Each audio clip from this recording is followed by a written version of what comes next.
إن قلوبنا لتحزن وإن عيوننا لتدمع وإنا على فراق فقيدنا لمحزونون.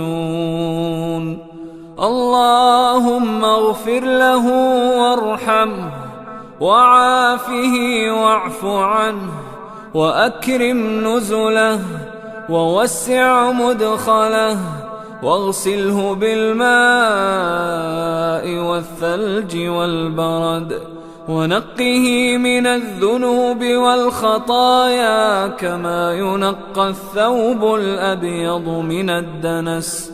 اللهم أبدله دارا خيرا من داره وأهلا خيرا من أهله وزوجا خيرا من زوجه.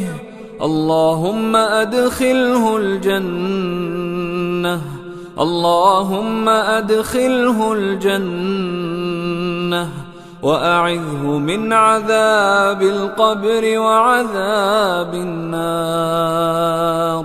اللهم اغفر لحينا وميتنا وشاهدنا وغائبنا وصغيرنا وكبيرنا وذكرنا وأنثانا.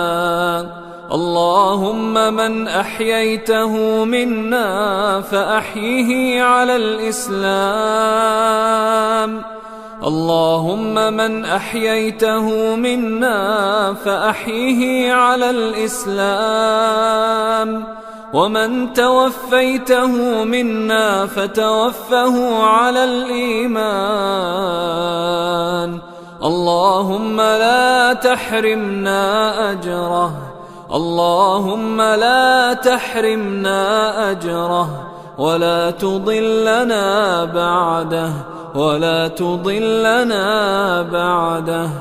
اللهم يمن كتابه وهون حسابه ولين ترابه وألهمه حسن الجواب وطيب ثراه وأكرم مثواه واجعل الجنة مستقره ومأواه.